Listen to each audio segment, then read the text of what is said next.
Good morning, everyone. Welcome to this, our 100th episode of the VUU, our centennial episode. This is, who would have thought we'd have lasted this long? Anyway, our extinguished host and regular is Meg Riley, and she's not here because she's in California where apparently she has bad Wi-Fi. So the rest of us are here, and our guest today is Reverend Nate Walker. But first, before we get to Nate, let's hear from our regulars, our far-flung correspondents around the country who will let us know about the weather wherever they are and what's going on in their life, which is much more interesting because the weather just basically sucks. Okay, starting out. Hank, why don't you go first? Thank you. It's Hank. I've got a cold. But life is good. I spent last Saturday is my nephew is getting married in 2 weeks, and so I went with him and his buddies on his bachelor party to play paintball. And these are the things I learned about paintball. One is that people take that game way too seriously.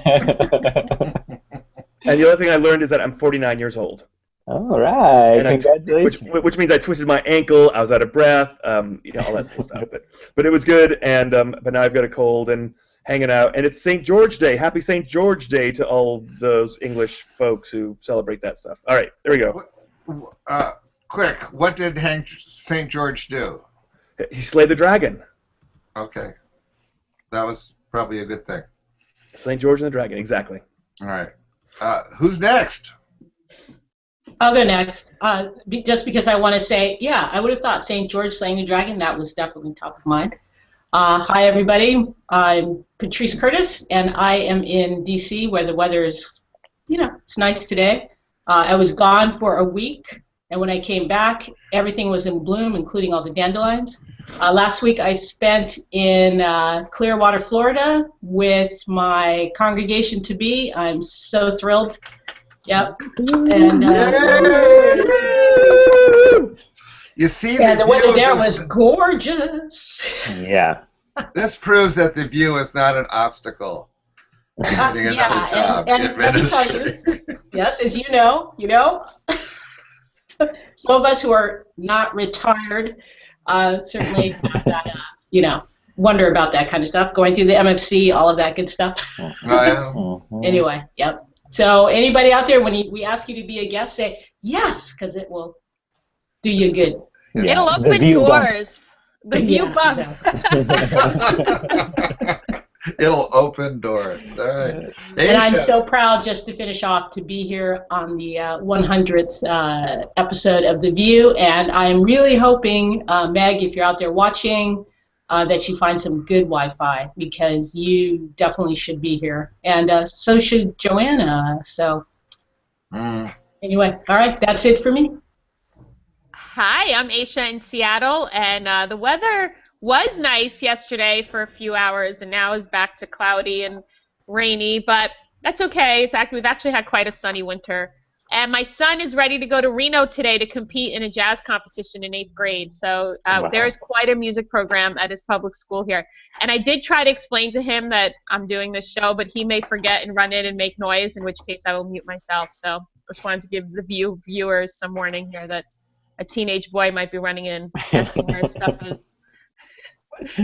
So that's me, all good. Congratulations, Patrice. Congratulations, View, on 100 episodes. Thank you for inviting me, by the way. Thank you for letting me invite myself. I think you should have your teenage son come in. I'd like to meet him. If he comes downstairs, I'll try. He's gonna, we'll see. Thank you. Everyone should look forward to our future episode, which will feature all of our pets. That will be, and children, but pets mostly. And I'm Tom Shade, your retired host in Ann Arbor, Michigan, where yesterday it snowed for a while, and there was a great video clip out on Facebook today, among the Ann Arbor types, of a guy out there mowing his lawn in the snow. It was Oh my God. a little video of that. That went viral. It appealed to people's, Michigan sense of humor. And let's see. Oh, I was recently in New Jersey and saw all my grandchildren at once. So that was a big deal in my life. But now we're back to here in Michigan. So our guest today is Nate Walker, who is... Nate, what is your job now? Tell me. You do have a job, don't you? I do. It's good to have a job. Yes. Yeah, I work at the Religious Freedom Center of the Museum Institute. And so the museum is the First Amendment Museum in Washington, D.C., and the Religious Freedom Center is sort of the educational arm of that as it relates to the religion clauses of the First Amendment: free exercise religion and no establishment of religion. And so it is a great honor to work there. I personally really like that museum. Yeah. We hit that every time we go to D.C. I noticed that we have a distinguished guest. Yay! And that is Meg Riley. Hey, everybody. Hey, Meg. Our founder and host and the founder of the VUU. And so, Meg, do you have anything you want to check in on, especially reflections upon our 100th episode? Well, happy 100th. Whoever thought that would happen? We just decided to try a few times as an experiment, and I figured the people who came on would say, okay, that's enough after a month, and everyone kept saying, no, I'll stay. So it's been so fun. We've had a ton of great guests. If we had the capacity, we'd make a little travel through time video and show some of the high points, but it's been great. Nate, it's fabulous for you to be here to it's an honor. Stay with us. Thank you. Yeah, it's great. And we are going to be turning these into podcasts. Hank asked that question, and we are moving in that direction because I know, though we're beautiful, that people might listen and not really start off. So anyway, we're moving into a whole podcast thing in the fall. It's probably going to take us a while to do it right. But welcome, and I am in Montecito, California, at the Senior Ministers of Large Churches gathering. My headset broke, so I'm glad this is working okay. The Wi-Fi here is a little bit iffy, so we'll see. At some point, a whole lot of people are going to come into the room I'm in because it's the only room that has Wi-Fi, and it's where people are gathering. So I probably will slide out at that point, or at least mute and get very quiet. And I'm all weepy because Mark Bellatini just did his chapel about finishing up his ministry, and he has been such a beacon to me. The first out gay minister doing such a fabulous ministry, and just, really, when I was asked to do a plenary worship service last year and I was all scared, my first thought was, if Mark's up there with me, it'll be okay, and it was. And he's just one of the best liturgists and ministers, really, in the movement. So that's why I'm all weepy, if you can tell that, but I am. So anyway, and it's not because of the Religious Freedom Restoration Act, but it could be. We think about that. Anyway, so I'm sorry that I missed your check-ins, everybody. Patrice, I know it's an exciting time for you. Getting ready to head south there to Clearwater. Yeah, we had a little celebration. You missed it. Oh, good. So what's your timeline for that? Well, I'm here at All Souls until the beginning or mid-August. So it's going to be a very fast turnaround. But at least I won't have to worry about moving our stuff quite yet. I'm going to go find a place, and then we'll ship everything. So at least that's off the table. What's that? It's a great church. Abhijana Manchi did such great interfaith work there. Yeah. So you really walk into a lively community. And I was lucky because the week I was there, they had a big interfaith meeting preparing to go to the local government to ask them for, stuff. And so they were all gathering from all the way from St. Petersburg all the way up to, I don't even know, now to Tampa. And it was fantastic for me to see really kind of the landscape of faith down there and all the different churches and doing all the stuff. And so that was fabulous to really see that. Great. And now if you stay on the VUU, you and Joanna in Texas can vie for who has the weirdest and most oppressive legislation being introduced. That's true. I get to be a little evangelist, which has always been in my heart, right? Yeah, Nancy and I talked about that. You know, we've been preaching to the choir, or been with the choir for so long in California, that it's going to be a legislative cultural shock. Definitely. Well, it'll give you stuff to do. I grew up in one of those, small fellowship in West Virginia, and it does make you the center of activism, for sure. I was just telling someone, I did advocacy as a kid. I mean, when you're it, you just do it. So anyway, that's great. And so, did I miss anything else besides that little party, just the 100th thing, which is just amazing to me. So, thanks to all of you who are the regulars here, who keep showing up week after week and bringing yourselves. And Meg, I thanked you for letting me invite myself, so thank you for that. That was great. Aisha said, there needs to be a religious educator. And I was like, oh, that's interesting. No, there really, I said, do you mean you? And she said, well, now that you've asked.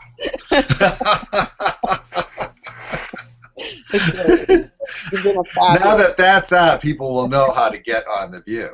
There you go. We do need a list of regular stand-ins for when people can't be here. So if you think there's my calling, speak to me. If you have a face for radio, here we are. Exactly. A face for podcast, right? Well, so Nate Walker, tell us about what you're doing at the museum before we get to the Religious Freedom Restoration Act. Well, my role is to help train civic leaders about best practices in the First Amendment, and specifically how to engage in issues of religion in public life with, can you imagine, with civility and respect. So it's a great honor to work with Charles Haynes, the director of the center, and the entire museum team. It's a dream job. I think I might be in the happiest time of my career. Nate, how did you get this job? I kind of like how you got on The View, Aisha. Exactly. We have a lot in common, let's just say that. I basically intellectually stalked Charles Haynes for many years, just reading all his work. And I just reached out to him and reached out to him again. And one of the last times I did, it was perfect timing for him. Because he was looking to introduce some new things to the center. So I was hired first as a consultant to build a strategic plan for them, and that was great. And now I'm, in essence, hired to implement the strategic plan, and now I'm regretting how ambitious I was in the plan. But no, it's a great opportunity, and I love it. Can you tell me a little bit about how you do what you just said you do?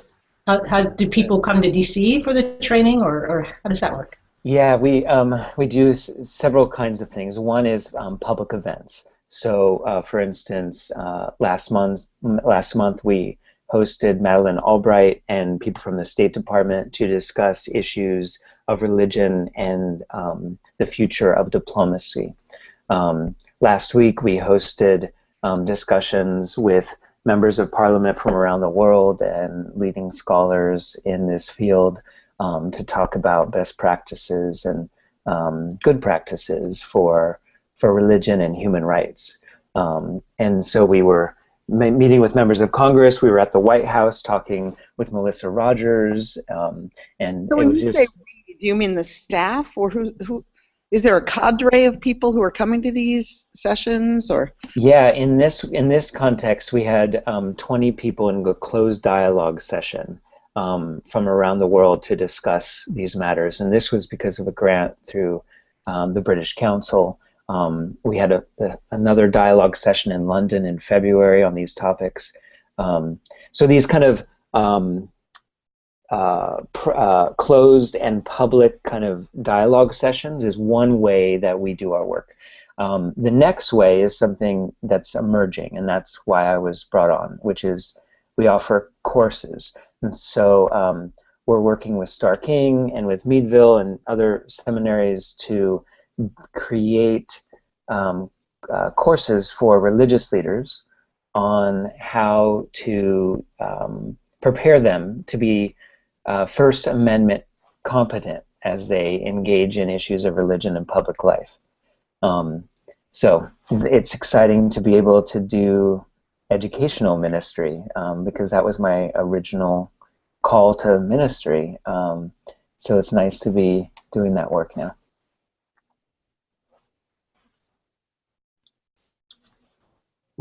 Tell me what First Amendment competency looks and feels like. Sure. Well, so the free exercise of religion is one part of the First Amendment, and then the non-establishment of religion is the other.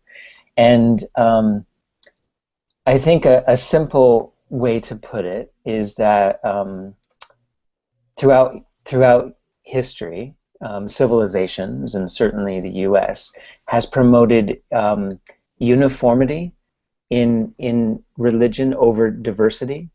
And I think in looking at the history of religious freedom in the United States, we've come to now, as a culture, we've come to really emphasize diversity over uniformity. And so these religious freedom restoration acts, for instance, when they were initially passed in 1990 at the federal level, it was an incredible moment of synergy and bipartisan collegiality, because there was a commitment to protect, in that case, Native Americans from having the rule of law infringe upon their religious practices. And yeah, I was in that group back in the 90s in D.C. I was the UU representative in that group, and it really was the most tense and broad coalition I ever was part of.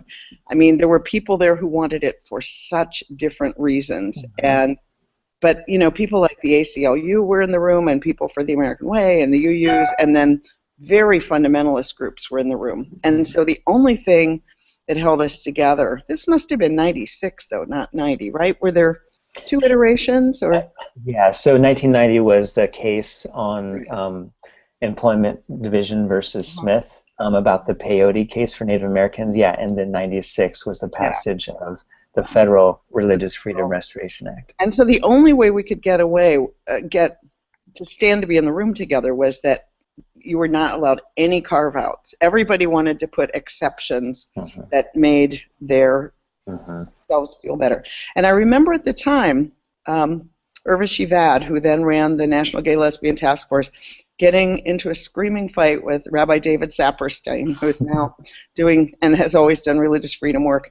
Yeah, he's an ambassador now, yeah. Now, yes, an ambassador, about how this would be used against GLBT people, and that she just did not think it was the right thing to do without that carve-out. And, of course, there couldn't be any carve-out. So, yeah, it was, I mean, I remember this tension then, but there was basically an agreement that we all needed to stand for the principle of religious freedom, which I still hold. I still do hold that absolute thing. But can you talk about how these state ones are different from the federal one? And yeah, so after 1996, the U.S. Supreme Court ruled that the Congress did not have the authority to apply that law to states. And so as a result, 19 states have since introduced their own state RFRAs, Religious Freedom Restoration Acts. And most of them mirror the language of the federal legislation. And during those early years of its enactment, it wasn't seen as controversial. In fact, there was a lot of support on all sides. But you know, going back to your question, Tom, like, what are these principles? Like, if diversity over uniformity is one of them, then another one is using sort of rule of law approaches to move beyond the zero-sum game, where my win is your loss, or vice versa. And I think right now we are in that stalemate that's very much associated to what you were just talking about, Meg, which is rights, R-I-T-E-S, versus rights, R-I-G-H-T-S. And so I think the reason for that dualism is because two things have changed. First, with the Hobby Lobby ruling, which was a narrow vote where in a 5-4 decision, corporations were given free exercise rights in order to get an exemption from a general law created through the Obamacare, right, Affordable Care Act, that would require corporations to provide contraception insurance, insurance that covered contraception for their employees. And so when I'll do a tiny moment in history of the VUU. Loyal viewers may recall that we had Barry Lynn on from Americans United Separation Church and State to talk about that Hobby Lobby ruling at the time. Oh, great, excellent. Yeah, so that's a very interesting case, and I think that in the field of religious liberty, there's a very sincere divide on that case, from people like me who really are deeply concerned that that has made corporations a de facto congregation, whereby the CEOs are sort of the high priests of a new kind of organization, and I'm very deeply concerned about the power that gives corporations, especially closely held corporations, which make up 80% of the U.S. corporations. And so I'm very deeply concerned about that ruling. I think it creates a lot of room for invidious discrimination. Invidious being a legal term for systematic discrimination against certain classes of citizens. And so, but then there are other people in the field, like my boss and colleague Charles Haynes, who saw Hobby Lobby as a win-win, as a potential way to balance those competing interests, and specifically that his view and that of Doug Laycock, who argued for Hobby Lobby in that case, feel that if you give the exemption, then you allow that. You don't infringe upon that person's right of conscience. And then the people who are seeking those contraception services, because they have multiple other means by which to achieve that goal, then their needs are met too, and that's a reasonable balance. So that's their view on that. And then there are, of course, others on the more right of the topic who are very clear that any theological justification is above any kind of rule of law approach, right? That God's law is above civil law. And so they take sort of that approach. So you work in an environment where you all can disagree about that and be civil with each other about it. Yeah, well, it's mostly because of Charles's character. He's incredibly kind, skillful, attentive, and self-differentiated. And so that's a great honor. And our work is not to be an advocacy group. Our group is to be an educational group and one that brings people together. So in our Committee on Religious Liberty, which meets 3 times a year, we have 90 different people representing groups from a broad coalition to have these kinds of conversations. So we're that kind of mediator so that Church of Scientology representatives and ACLU and the Catholic bishops and the secular coalition can all be in one room speaking with the Southern Baptists and so on the moral issues of our time. And so I have to learn to tone down my sort of long-standing training to be a liberal fundamentalist, right? I have to sort of put a check on my own biases as I enter these conversations. So this is it's a great honor to kind of move. I feel like I'm developing morally and intellectually as a result. Nate, I have a question. Is there a point to the conversations in terms of when you have all these people in a room? Is there an agreement people are getting to? What is the framework, and are there conclusions that are asked of the group? So Charles has spent 20-some years creating consensus documents. And so you can see them at religiousfreedom.org under the partnership section. And you'll see hundreds of organizations that would otherwise be in gridlock and not able to speak to one another on all kinds of issues, from Bible and public schools to issues of bullying and LGBT rights and religious rights and religious speech versus hate speech and so on. And it is remarkable the kind of legacy that he has built in doing just that, in achieving consensus documents. And so in that way, the museum, the Religious Freedom Center, has a great reputation of doing that kind of convening work so that people can practice that really deep listening and achieve understanding, and aware that understanding does not necessarily imply agreement. But where there is agreement, they can then craft these consensus documents to move it forward. You say, go ahead. I'm just wondering what your take is on the rhetoric around, because what we see certainly isn't that kind of civility and equanimity that you're naming, that you're striving for there around, and I admit I don't feel a bit of equanimity around some of the homophobia coming up with in the name of religion. So how do you see the national landscape, and how do you see what helps? I mean, I just don't see agreement is ever going to come, just as it didn't with that original RIFRA group. We just fundamentally disagreed about what religion was for. Right. I'm very hopeful, actually. I actually think that these conflicts, these public divisions, and the really divisive rhetoric is an incredible opportunity to move things forward. So let me explain what I mean by that.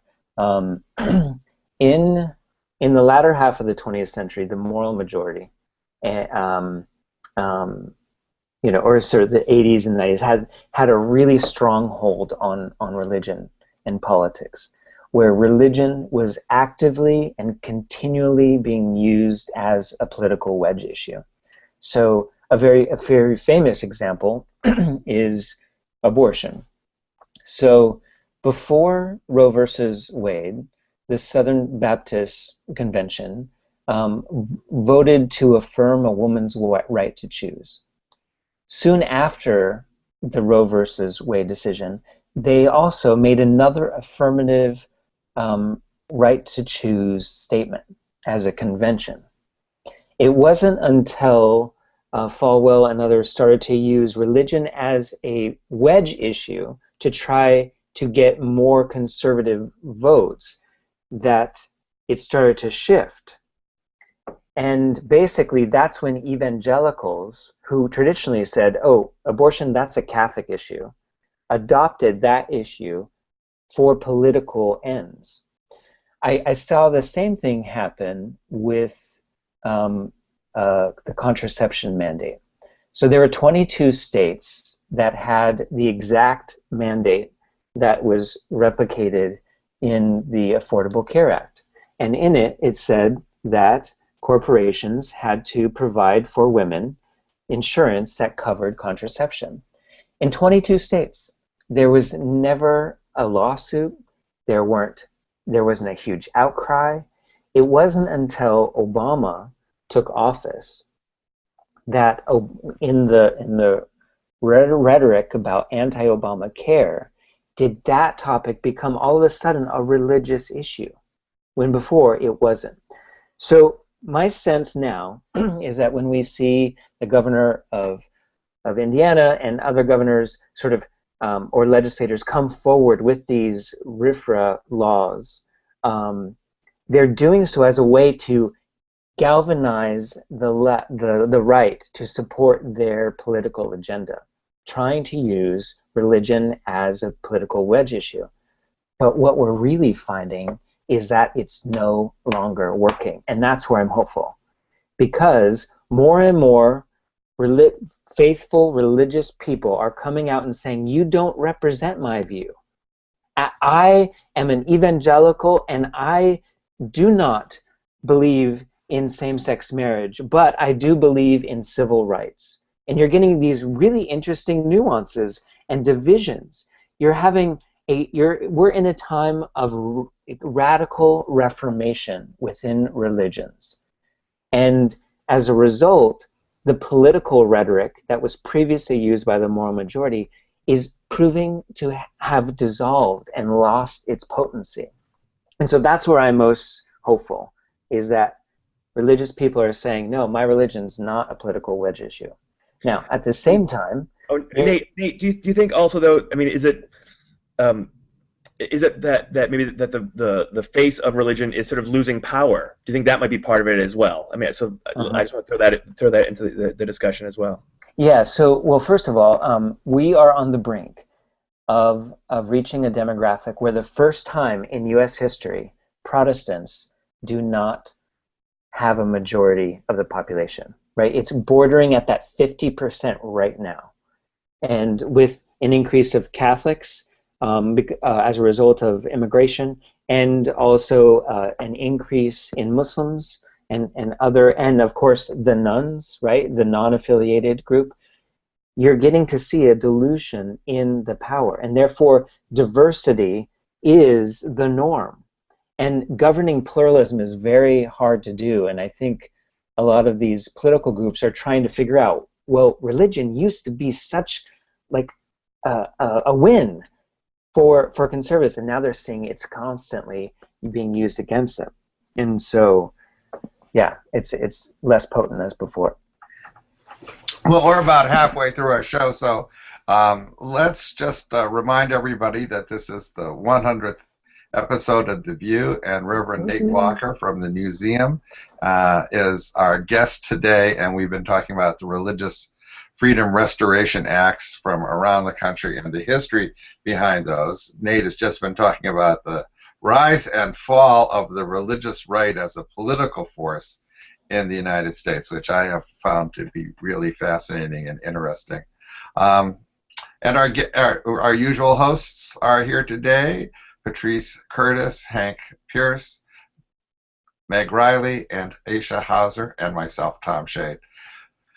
So, Nate, what I'm taken by this, this historical narrative that you lay out about this kind of rise of the religious right as a political force over the last 40 years, and the fact that you tie its end with the end of Protestant hegemony in the United States as they lose their majority status. So, what else do you think has caused that that force to diminish, and do you think that's going to continue to be the case? I think another primary force is the rise of the rights movement within the LGBT community. So if you take a look at the Utah Religious Freedom Restoration Act, it mentions protections for people based on gender identity 41 times. This is unbelievable.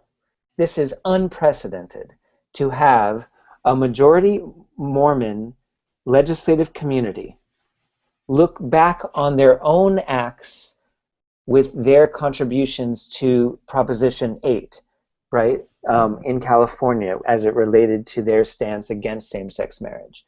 And they're looking back and they're saying, actually, as a community, we're not against rights. We have very sincere, long-standing views about marriage and the sanctity of that, and that doesn't change. But we are able to self-differentiate between our religious views and that of civil rights. And so to have a majority Mormon community affirm in 41 times in a bill gender identity rights, which is one of the most complicated ones of them all, is unprecedented. And so that kind of reformation is occurring within various religions, from Presbyterians and Methodists and Episcopal. I mean, it's utterly fascinating, the kind of reform that's taking place. And as a result, there is a political window to have LGBT people, for the first time in history, become an equal protected class under the 14th Amendment And that is really what's at stake, I think, in this upcoming marriage case, which is going to swing on Kennedy's vote. And so I hear some conservative pundits make very clear that this is not the court ruling, this is Kennedy's opinion.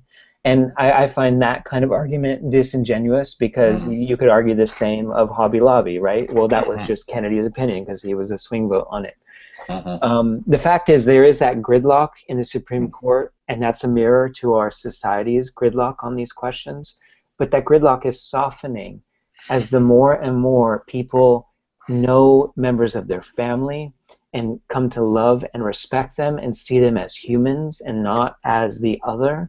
That kind of moral imagination is really developing in our society, and I'm so grateful to be in this field at this point in history. One of the things that's been really interesting to me as I've read through the news and these things is the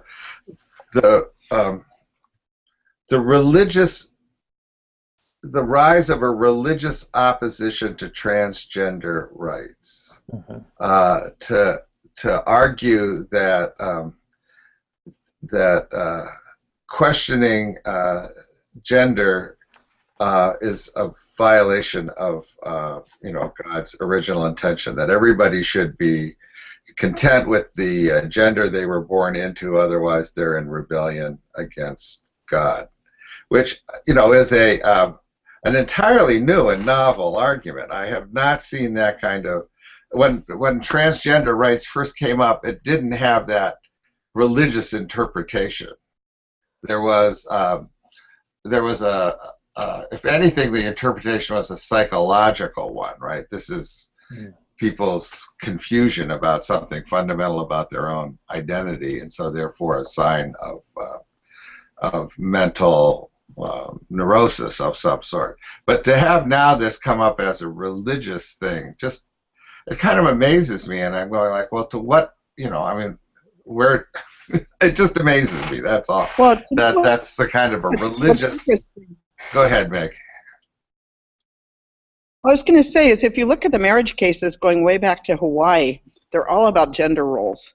They're all about gender discrimination. I mean, that is how they're framed. They're not framed about gay sex. They're framed about gender roles. And so to me, it's like saying, well, we lost in that rendition of gender roles, so let's go here and pathologize.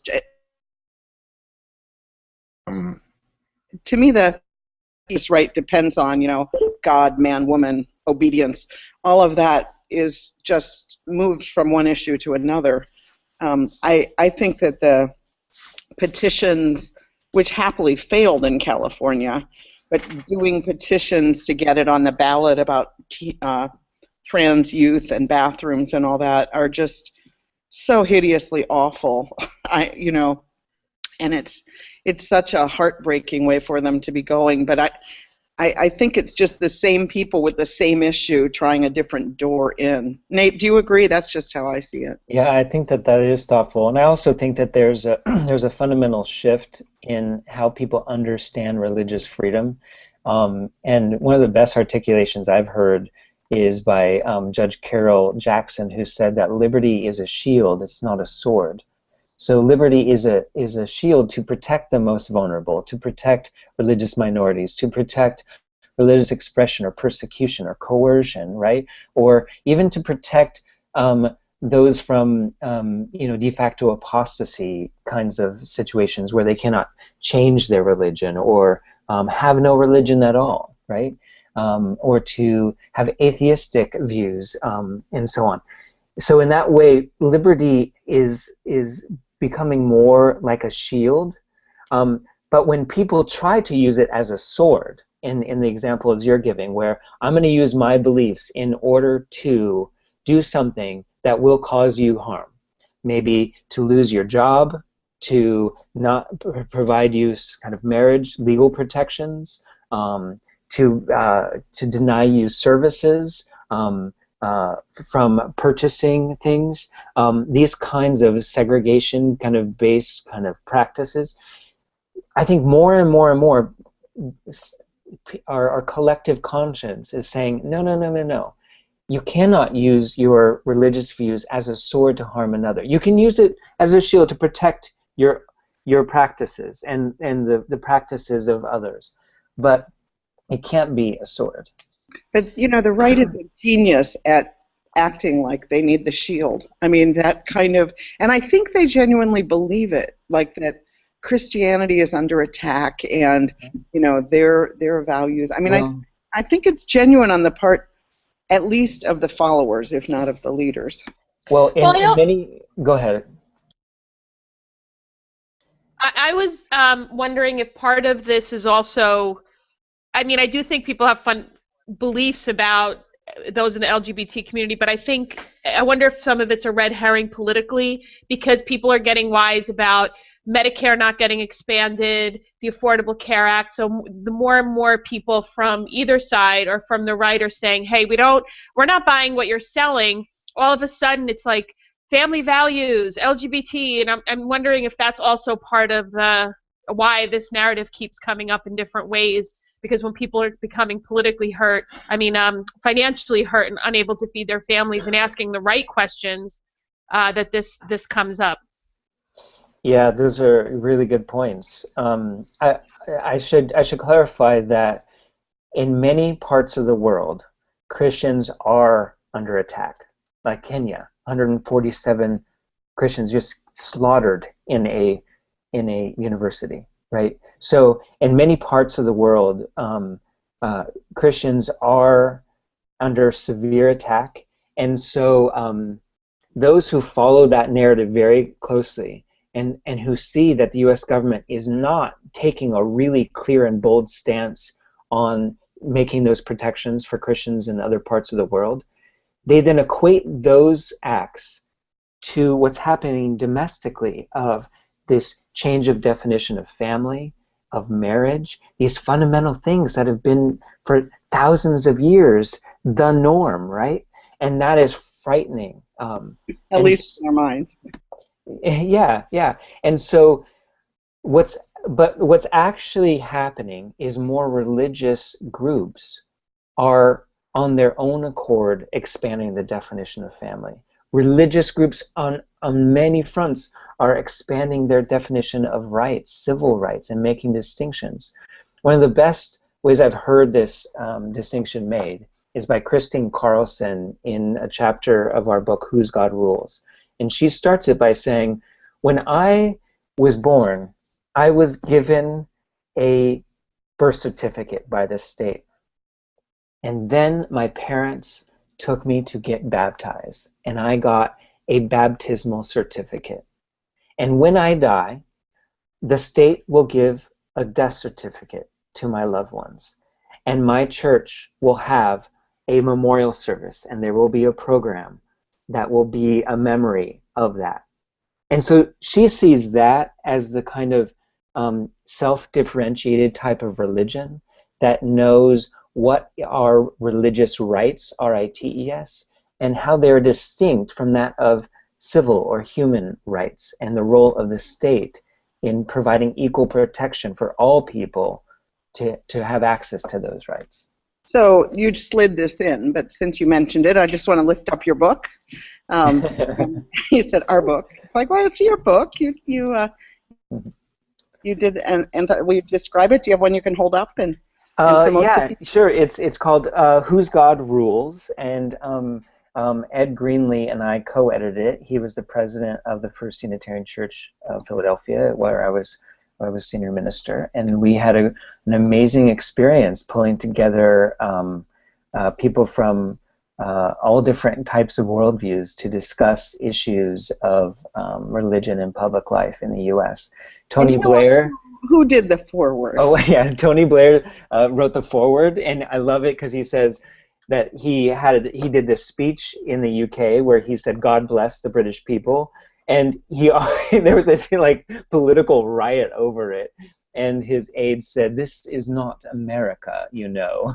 And so I sort of use that as a segue to say, why is it that political actors in the U.S. cannot close a speech without saying, "God bless America"? Because and so I start to sort of make distinctions between the UK and America, and what is it about the nature of our political system, which I think is a theolegal political system, where theology is used to make law. And so we have interesting commentators in the book, from Martha Nussbaum to Alan Dershowitz to Bill Schultz to all kinds of interesting players. Like on the right, we have Robbie George, who makes a case for stem cell research and how it shouldn't be publicly funded and so on. So yeah, that was a great opportunity to work with those thinkers. And I hear from Bob that he just posted a link to the book on the show function. Patrice, you've been trying to get in here for a while. Yeah, just kind of listening, but I just wanted to throw out an opportunity for Nate to make a linkage between the work that you're doing and the body of Unitarian Universalists. How would you say that a congregation, let's say, how would you say a congregation could engage with this work? Thank you. That's a wise question. One, I think that we have the opportunity to really refine our message to make clear that we are pro-religion and pro-rights. And I think that might come to be a difficult sell for many people in our congregation who have an allergy to religion and to an allergy to authority. But I think that is the fundamental challenge for us internally, for Unitarian Universalist communities, to not breed the liberal fundamentalism, but to breed understanding, and to really have that self-differentiated view that we are seeking to preserve the inherent rights and dignity of every human being. And so in that way, that also means having the capacity to have the moral empathy for those with whom we disagree. Because when we enter the public sphere and we are in a screaming match, in a deadlock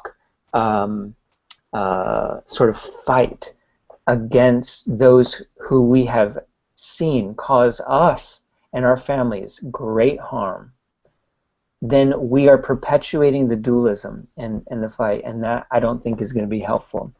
I wonder if we have a deeper issue along with what you're saying, but might we need to look to our own house first? Yeah, same. A lot of our congregations, inside our congregations, all are welcome in our principles, but all are not necessarily welcome in the way in which we are together.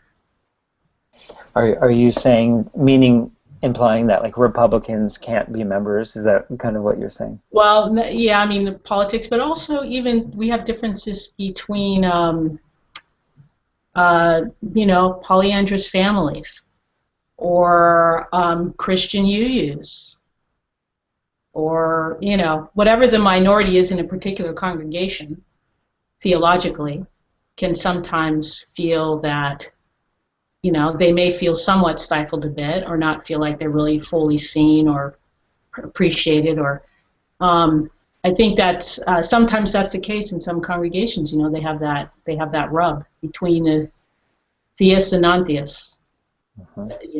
Whatever that means. But yeah, no, I think that's really beautifully put. If we go back to the principles we've been talking about, like diversity over uniformity, or beyond the zero-sum game, or liberty as a shield and not a sword, I mean, these kinds of things I think would be deeply helpful as we navigate each of those markers that you discussed.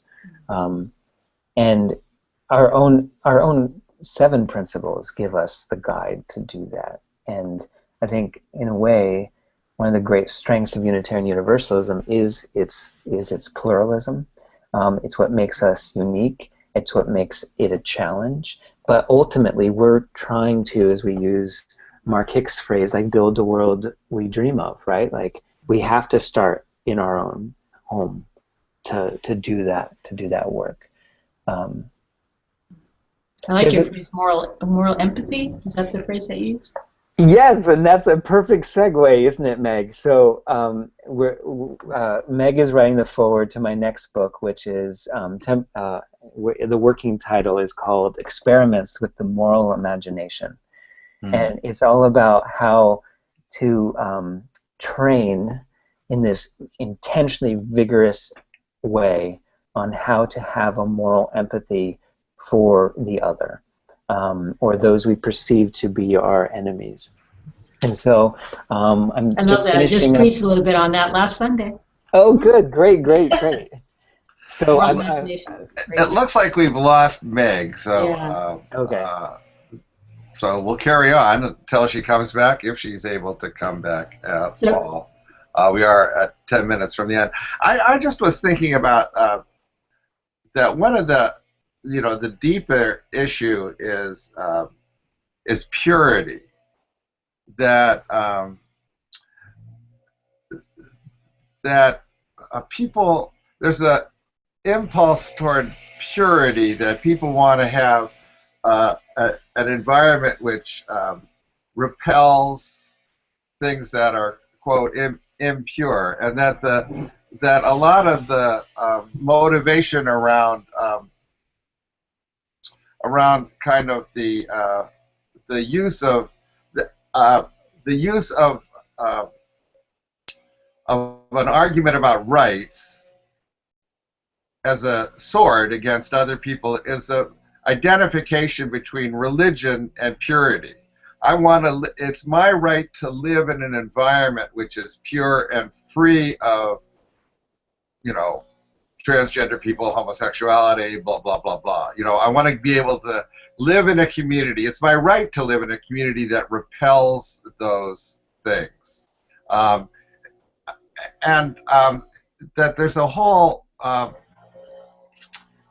purity is in some sense a psychological necessity for some people and not for others. And so that's really a lot of what's going on, that the assertion that people have a right to discriminate is a right to purity as a religious value. That's thoughtful. And another way to put it is that is liberty a vote or a veto? So I'll give you some examples. You're just a wealth of these politically potent puns. That's what he does all day. Yeah. Actually, some of these things I presented at the Human Rights Council in Geneva at the United Nations last March, and I found that these types of little phrases had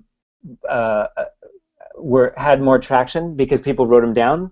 And whereas before I was using long academic language and these legal treaties, and I was like, I'm not being a very good communicator. But going back to this idea about purity or vote or veto, I remember when I was in Nevada in 1999, and I went through the adoption process. And I went through all these interviews. I had portfolios, and they had recommendations, and they did financial background checks and all kinds of stuff. And in the very end of the process, they said, "Do you plan to get married?" And I said, "Well, yeah, eventually." And they're like, "What would your wedding look like?" I said, "Wow, I don't know. I think women might be conditioned very early on to kind of imagine and role play their wedding, and I don't know what my wedding would look like. I'd have to ask my husband." And that's when the woman pulled out her necklace, clutched her cross, and said, "I'm sorry, you don't meet our definition of family." Now, in that scene, you have purity of the family, right? You have this belief that I have the power to veto you because you don't meet our definition. So what happened after that?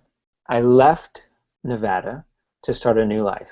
I literally called a company called Drive Away, and I said, I'll deliver a car wherever you want. And I ended up in Bethesda, Maryland.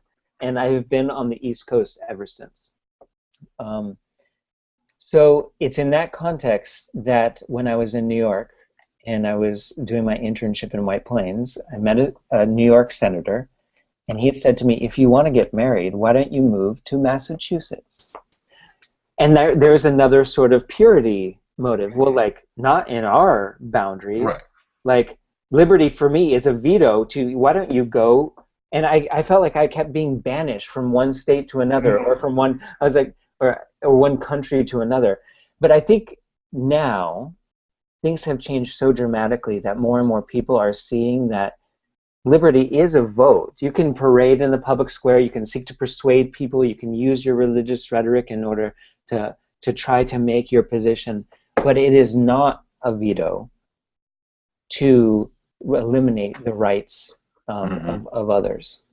And so I think that's another major shift that's happening.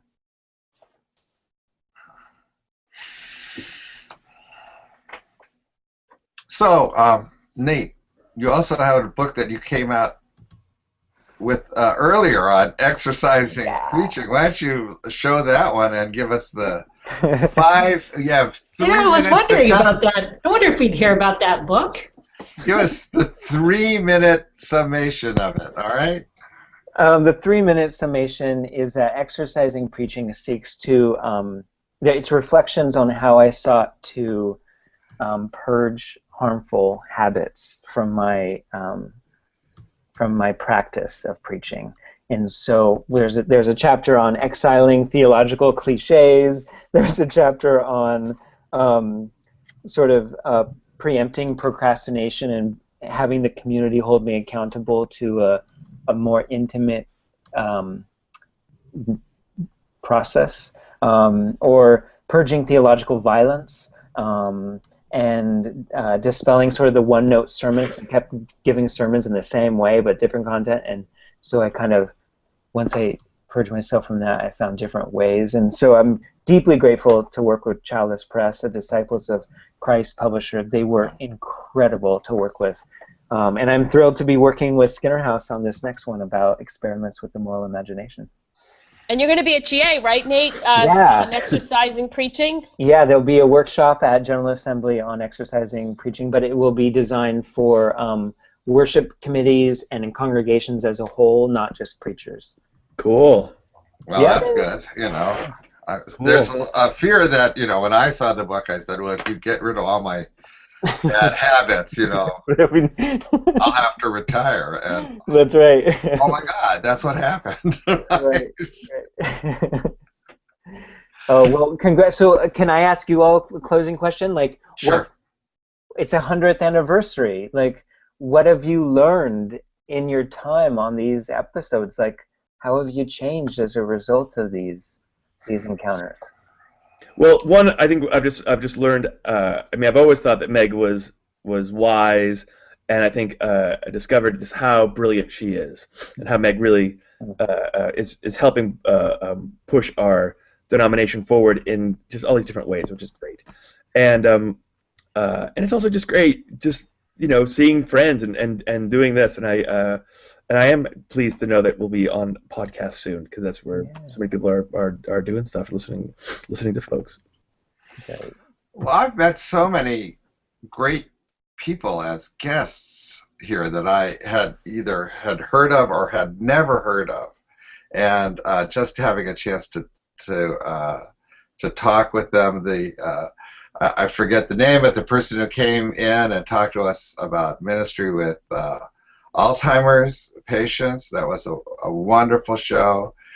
Hearing, you know, Keith Cron talk about the settlement process from his point of view was a wonderful, wonderful show. So the shows that we've had with Leslie McFadden and Kenny Wiley on Black Lives Matter, that's been great. You know, I think it's been a great kind of viewpoint into the view. A great kind of viewpoint into the life of Unitarian Universalism that I just would not have had otherwise. And yes, you know, Meg's brilliant for having come up with this, you know, this format which actually seems to communicate with people. You know, there's just something about informality these days that is more communicative than any than anything else. That people would rather listen to people, talk in an informal way than formal presentations. I mean, if we had put a show on going, okay, Nate Walker's going to have a podcast or a TV show, and he's going to talk about his book, and just put the mic on him, and then with maybe some meet the press type kind of questions, boring. Wouldn't have happened. Wouldn't have happened. Reality show. Right? It's a VUU reality. It's a very VUU reality show.